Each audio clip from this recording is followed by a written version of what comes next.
ହାଏ ସାଙ୍ଗମାନେ ଆପଣଙ୍କ ପାଇଁ ଗୋଟେ ଭଲ ୱେବସାଇଟ୍ ନେଇକି ଆସିଛି। ଆଉ ଦେଖନ୍ତୁ ମୁଁ ଗୁଗଲରେ ସର୍ଚ୍ଚ କରି ଦେଖାଉଛି ସୋସିଆଲ ମାର୍କେଟ ଡଟ୍ ଲାଇଭ୍ ଲେଖିକି ଆପଣ ସର୍ଚ୍ଚ କରିବେ। ତାପରେ ଆପଣମାନେ ସ୍ପେସ୍ ଦେବେନି, ଆସିଲାନି, ସ୍ପେସ୍ ଟିକେ କାଟି ଦିଅନ୍ତୁ, ପଳେଇ ଆସିବ। ତ ଦେଖନ୍ତୁ ଆସିଗଲା। ଏଠି ଦେଖନ୍ତୁ କିଛି ଦେଇଛି, ସେମିତି ତାର ଇନଫର୍ମେସନ୍ ଦେଇଛି।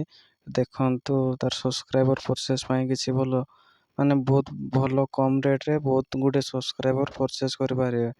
ମୁଁ 3K ସବସ୍କ୍ରାଇବର ପରଚେସ୍ କରୁଛି।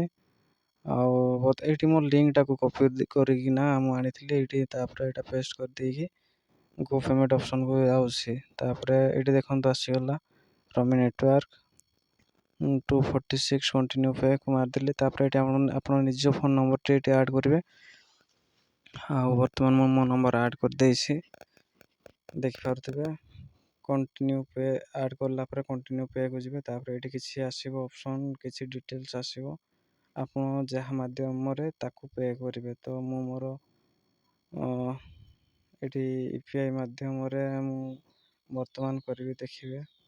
ତ UPIରେ ମୁଁ ବର୍ତ୍ତମାନ UPIଟା ଭୁଲି ଯାଇଛି। ରୁହନ୍ତୁ, ମୋ UPIଟାକୁ ମୁଁ ଏଇଠି ଆଡ଼୍ କରୁଛି। ଆଉ ଭୁଲି ଯାଇଛି, ବର୍ତ୍ତମାନ ମୁଁ ଯାଉଛି ଟିକେ ଫୋନ୍ପେ ୱାଲେଟକୁ, ସେଠି ଯାଇକିନା UPIଟାକୁ କପି କରି ଆଣିବି। ଆଉ କପି କଲା ପରେ ମୁଁ ପୁଣି ଏଠାକୁ ଆସିକିନା ପୁଣି ଏଠି ପେଷ୍ଟ କରିଦେବି।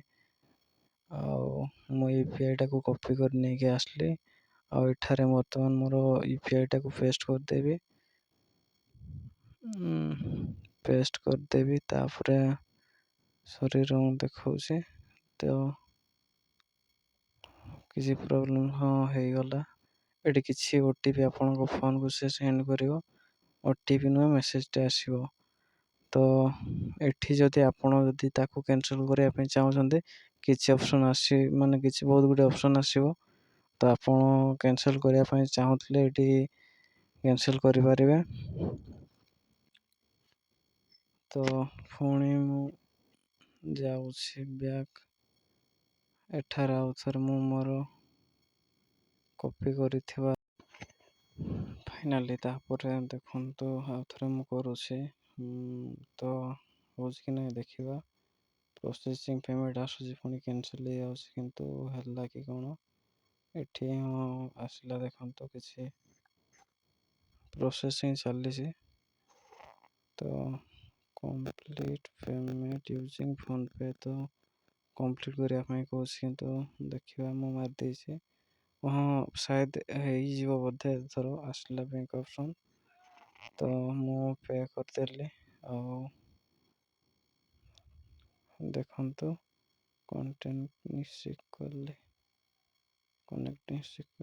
ଦେଖିବା ହେଉଛି କି ନାହିଁ। ଫାଇନାଲି ହେଇଗଲା। ଆଉ ଏଠି ହେଇଗଲା ପରେ ଦେଖନ୍ତୁ ପେମେଣ୍ଟ ସକ୍ସେସଫୁଲ୍। ଏଠି ଦେଖନ୍ତୁ ହେଇଗଲା।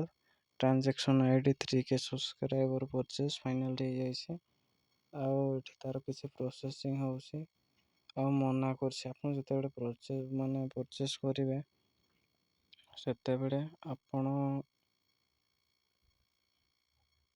ହେଉଛି ସେଟାକୁ ବ୍ୟାକ୍ କରିବେନି। ଆଉ ହେଇଗଲା। ଆଉ ଆପଣଙ୍କ ମେସେଜକୁ ବି କିଛି ଆସିବ ତାଙ୍କ ସେପଟୁ, କି ଜିମେଲ୍କୁ ବି ଆପଣଙ୍କର ମେସେଜ ଯିବ। କିନ୍ତୁ ଦେଖନ୍ତୁ ମେସେଜ ବି ଆସିଯାଇଛି, ମୁଁ ଦେଖେଇବି ରୁହ ଆପଣଙ୍କୁ ଟିକେ। ଆଉ ଭିଡ଼ିଓଟିକୁ ଭାଇ ଭଲ ଲାଗିଲେ ଆପଣ ନିହାତି ସବସ୍କ୍ରାଇବ୍ କରିଦେବେ। ଆଉ ଆପଣମାନଙ୍କୁ ଆଗକୁ ଏମିତି ଭିଡ଼ିଓ ପହଞ୍ଚେଇବେ। ଦେଖନ୍ତୁ ଆସିଯାଇଛି pay money transaction rummy network. Hi ସାଙ୍ଗମାନେ, ଫାଇନାଲି 4 ଘଣ୍ଟା ପରେ ମୁଁ ବର୍ତ୍ତମାନ ପୁଣି ୟୁଟ୍ୟୁବକୁ ଆସିଯାଇଛି। ଆଉ ଏଇଟା 4 ଘଣ୍ଟା 5 ଘଣ୍ଟା 6 ଘଣ୍ଟା ମାନେ 6 ଦିନ ପାଖାପାଖି ହେଇଯିବ। ତ ମୁଁ ବର୍ତ୍ତମାନ ରିଫ୍ରେଶ୍ କରିକି ଆପଣଙ୍କୁ ଅନ୍ କରି ଦେଖେଇବି। ସବସ୍କ୍ରାଇବର୍ ଆସିଛନ୍ତି କି ନାହିଁ। ତ ବର୍ତ୍ତମାନ ୟୋର ଚ୍ୟାନେଲ୍କୁ ଗଲି, ରିଫ୍ରେଶ୍ କଲି, କିନ୍ତୁ ଦେଖିପାରୁଥିବେ 118 ସବସ୍କ୍ରାଇବର୍ ମାତ୍ର କିଛି, କିନ୍ତୁ ଗୋଟେ ବି ସବସ୍କ୍ରାଇବର୍ ଆସିନାହାନ୍ତି। ଏଠି ନାହିଁ, ମୁଁ ଆପଣଙ୍କୁ YT ଷ୍ଟୁଡ଼ିଓକୁ ଯାଇକି ଦେଖେଇବି, ସେଠି ଆପଣ କ୍ଲିଅର୍ ଦେଖିକି ଜାଣିପାରିବେ। ବର୍ତ୍ତମାନ ମୁଁ ତ এই ଭିଡ଼ିଓଟି ବନେଇବାର ଏଇଟା ଗୋଟେ ରିଜନ୍, ତ ତେଣିକି ଆପଣ ବି ମୋ ପରିକା ପସନ୍ଦ ନାହିଁ, ତ ଆପଣ ଏଇଟାକୁ ସେୟାର କରିବେ, ସମସ୍ତଙ୍କ ପାଖକୁ ପହଞ୍ଚେଇବେ। ଏଇ ୱେବସାଇଟ୍ଟା ସୁଦୁ ବ୍ରଡ୍। ଆଉ ଚ୍ୟାନେଲ୍ଟି ଭଲ ଲାଗିଲେ କି ଭିଡ଼ିଓଟା ଭଲ ଲାଗିଲେ ଆପଣ ନିହାତି ସବସ୍କ୍ରାଇବ୍ କରିବେ ଆଉ ସେୟାର କରିବେ। ଜୟ ଜଗନ୍ନାଥ।